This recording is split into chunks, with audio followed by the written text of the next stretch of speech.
तो हम लोग देख रहे हैं rich dad poor dad book. पिछले वीडियो में हम लोगों ने इसके चौथे स्टेप के बारे में जाना था, जिसका नाम था किसी फॉर्मूले के विशेषज्ञ बन जाएं और फिर एक और नया फॉर्मूला सीख ले। यानी एक स्किल डेवलप करे, उसे उस काम को एक ऊंचाइयों पर लेके जाए, फिर दूसरा स्किल अपने ऊपर डेवलप करे, दूसरा स्किल सीखे, जिसमें हमें जल्दी सीखने की ताकत के बारे में पता चलता है कि जब हम लोग कोई भी चीज़ को जल्दी सीखते हैं तो उससे हम लोग क्या अचीव कर सकते हैं। तो मैं अमन किताब वाला आप लोगों के सामने आज पांचवा स्टेप लेकर के आया हूं, जिसका नाम है खुद को सबसे पहले वेतन दें। खुद को सबसे पहले वेतन दें। इसमें ये खुद पर अनुशासन की ताकत के बारे में बताते हैं, यानी डिसिप्लिन के बारे में बता रहे हैं कि डिसिप्लिन की कितनी ताकत है। डिसिप्लिन का मतलब ये हुआ कि अपने मन को भटकने से रोकना, कि हम लोगों का मन इधर उधर कहीं भी बहुत भटकता रहता है हमारा मन, तो उसे रोकना, उस पर काबू करना, खुद पर काबू रखना, खुद को डिसिप्लिन से चलाना, ये सब चीज के बारे में बता रहे हैं। और इससे हम लोग अपने फाइनेंशियल कंडीशन को कैसे सुधार सकते हैं, अपने कामों को कैसे ऊंचाइयों पर लेकर के जा सकते हैं, इसका इफेक्ट हमारे काम पर पड़ता है और हमारे फाइनेंशियल कंडीशन पर पड़ता है, हमारे डिसिप्लिन का इफेक्ट। कहते हैं अगर आप खुद पर काबू नहीं रख पाते तो अमीर बनने की कोशिश भी ना करें। अगर आप खुद पर काबू नहीं रख पा रहे हैं तो आप अमीर बनने की भी कोशिश ना करें, क्योंकि आपका फाइनेंशियल कंडीशन कभी नहीं सुधरेगा अगर आप डिसिप्लिन से काम नहीं करते हैं तो, या डिसिप्लिन में नहीं रहते हैं तो। और इसमें यह भी बता रहे हैं कि डिसिप्लिन में अगर आप नहीं रह सकते हैं, अगर आप खुद पर काबू नहीं रख पा रहे हैं, तो किसी धर्म स्थान पर जाएं, धार्मिक जगहों पर जाएं और कुछ वेदों को पढ़े, कुछ उपनिषद को पढ़े। इससे हमें डिसिप्लिन में रहने के लिए, खुद पर काबू रखने की बातें सिखाई जाएंगी और फिर हम लोग खुद पर काबू रख पाएंगे। अपने मन को शांत रखने के लिए हमारी मदद करता है हमारा धर्म। कहते हैं कि खुद पर अनुशासन की कमी ही वह सबसे बड़ा कारण है जो लोगों को 3 समुदायों में बांटता है: अमीर, गरीब और मध्य वर्ग। अनुशासन यानी डिसिप्लिन की कमी ही, डिसिप्लिन की कमी जिसके अंदर होती है वही हमें 3 समुदाय यानी 3 भागों में बांट देता है। डिसिप्लिन की कमी, जैसे कुछ लोग जो ज़्यादा डिसिप्लिन होते हैं वो अमीर बनते हैं, जो कम डिसिप्लिन होते हैं या जो डिसिप्लिन नहीं होते हैं वो गरीब बन जाते हैं, या फिर जो कम डिसिप्लिन होते हैं वो मध्य वर्गीय बन जाते हैं।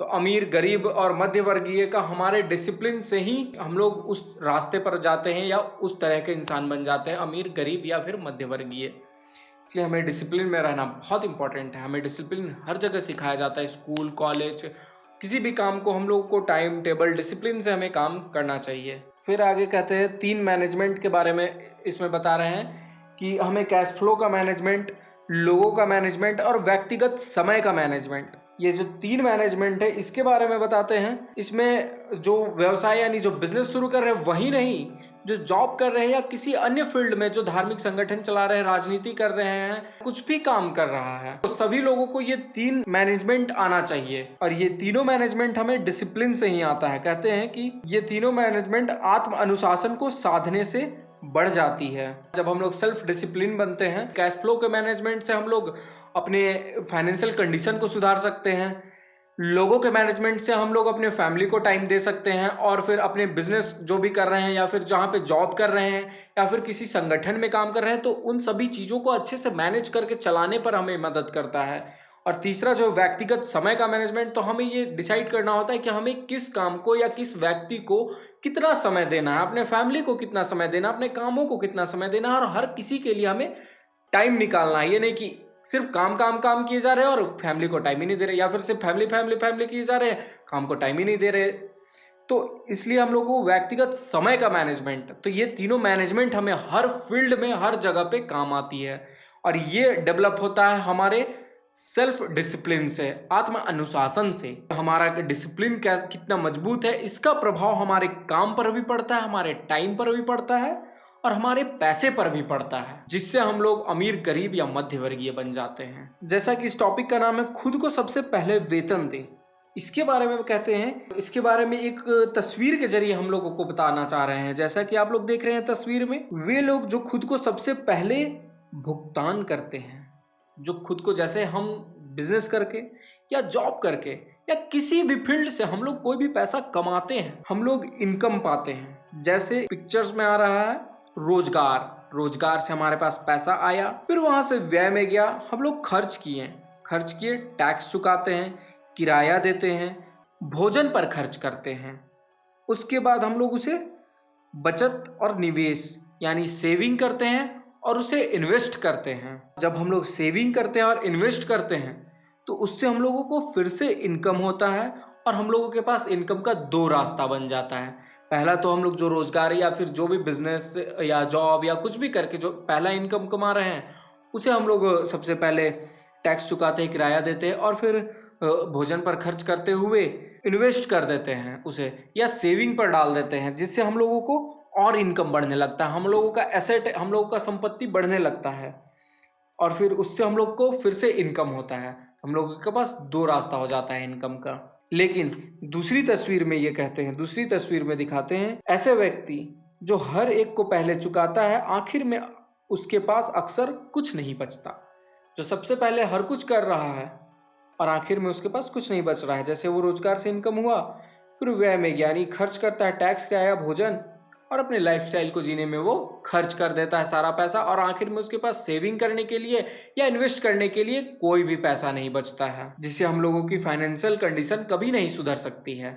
इसलिए इसमें कहते हैं कि खुद को सबसे पहले वेतन दे का मतलब ये होता है कि हम लोग जो भी इनकम पाएं उससे हम लोग अपनी ज़रूरत जो है जैसे भोजन, रहना, खाना, ये इम्पॉर्टेंट है, इस पर हम लोग पैसा लगाएं और फिर उस पैसे को इन्वेस्ट कर दिए या सेविंग में डाल दिए, जिससे हम लोगों का और एक रास्ता आ गया इनकम का। तो ये इम्पॉर्टेंट है कि हम लोगों के पास 2-3 रास्ते होने चाहिए पैसे के। कई लोग कहेंगे, इस पे ये भी कहते हैं कि कई लोग कहेंगे कि अगर हम लोग अपने बिल्स नहीं चुकाएंगे, हम लोगों का खर्चा इतना ज़्यादा है, हम लोगों का बिल चुकाने का इतना है, हम लोगों के सर पे बहुत सारा कर्ज है, इस तरह की बातें कई लोग कहेंगे कि इतना सब कुछ है तो हम लोग कैसे सेविंग कर ले, कैसे इन्वेस्ट कर सकते हैं। तो उस पर ये कहते हैं, आगे देखिए क्या कहते हैं, ऐसे बड़े कर्ज में ना फंसे जिसका भुगतान आपको करना हो। अपने खर्च को सीमित रखें, अपनी संपत्ति को सबसे पहले बनाएं, फिर बड़ा घर या शानदार कार खरीदें। चूहा दौड़ में फंसे रहना समझदारी नहीं है। कहते हैं कि ऐसा बड़ा कर्ज कभी ना ले जिसे आपको चुकाना पड़े। बड़ा कर्ज यानी बहुत बड़ा कर्ज ना ले जो आपकी इनकम से भी ज़्यादा हो, जिसे आप चुकाते चुकाते बुढ़ा जाए, मर जाए। ठीक है, अपने खर्च को सीमित रखें। अपने जो भी हम खर्च कर रहे हैं एक एक रुपए को देख करके अच्छे से खर्च करना है। अपनी संपत्ति को सबसे पहले बनाएं, हमें एसेट्स में इन्वेस्ट करना है, अपनी संपत्ति को बनाना है, सेविंग करना है। फिर बड़ा घर या शानदार कार खरीदे।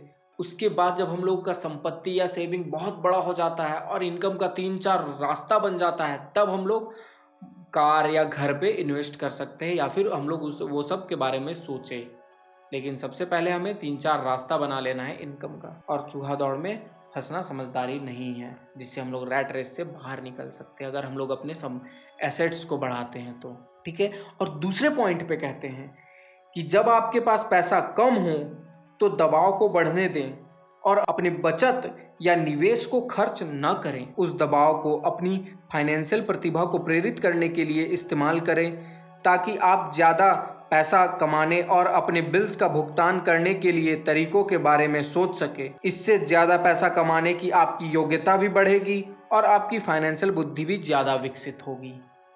इसमें कहते हैं कि आपके पास कम पैसा है और आपको बिल्स चुकाने हैं, आप छोटा मोटा लोन ले लिए, उन सबको चुकाना है, तो उन सबको चुकाने से पहले आप इन्वेस्टमेंट पर ध्यान दें। आप कहीं से कमा रहे हैं तो इन्वेस्ट करें, सेविंग करें और उसके बाद जो पैसा बच रहा है उससे अपनी ज़िंदगी को जिएं। पहले इन्वेस्टमेंट, पहले पैसा बचाना, उसके बाद अपनी ज़िंदगी में खर्च करना पैसा। इससे क्या होगा कि आप तो इन्वेस्ट कर दिए, सेविंग कर दिए, फिर आपके पास कम पैसा बचा, उससे जब आप ज़िंदगी जिएंगे तो आप कहेंगे कि नहीं, मज़ा नहीं आ रहा है, मुझे और अच्छी लाइफस्टाइल चाहिए। तो उसके लिए हम क्या करें? उसके लिए फिर आपका दिमाग दौड़ेगा कि नहीं, मुझे और पैसा कैसे बनाना है, और पैसे बनाने की तरफ आपका दिमाग दौड़ेगा और आपकी फाइनेंशियल बुद्धि विकसित होगी। आपकी जो भी फाइनेंशियल बुद्धि है वो खुलेगी कि हम और क्या क्या कर सकते हैं, किन किन रास्तों से पैसा बना सकते हैं।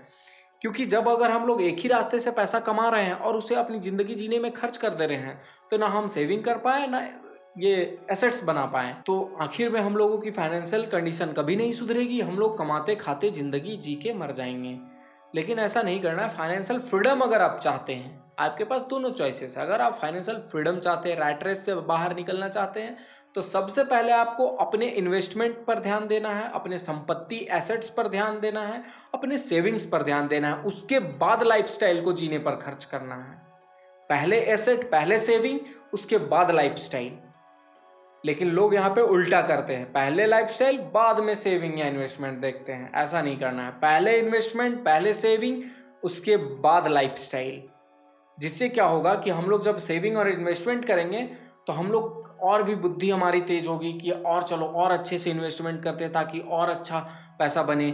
फिर हम लोग और भी किन किन रास्तों से पैसा बना सकते हैं, खुद के दिमाग को विकसित करेंगे, हमारी फाइनेंशियल कंडीशन ठीक होगी, फाइनेंशियल बुद्धि तेज होगी और हम लोग पैसे की तरफ मतलब अच्छे से काम कर सकेंगे और फाइनेंशियल फ्रीडम की तरफ जा सकेंगे, एक अच्छा लाइफस्टाइल जी सकेंगे। ठीक है, तो इस वीडियो में इतना ही। इस वीडियो से हमें पता चलता है कि कैसे हम लोग खुद को सबसे पहले भुगतान करके अपने फाइनेंशियल बुद्धि को तेज कर सकते हैं और अपने अंदर अनुशासन यानी डिसिप्लिन ला करके अपने फाइनेंशियल कंडीशन को ठीक कर सकते हैं।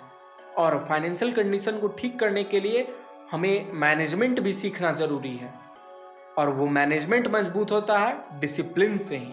तो हमें डिसिप्लिन इम्पॉर्टेंट है अपने लाइफ में इम्प्लीमेंट करना, उसे बढ़ाना, डिसिप्लिन में रहना। ठीक है, इस वीडियो में इतना ही। अब हम लोग नेक्स्ट वीडियो में इसके अगले स्टेप के बारे में जानेंगे जिसका नाम है अपने ब्रोकर को अच्छा पैसा दें।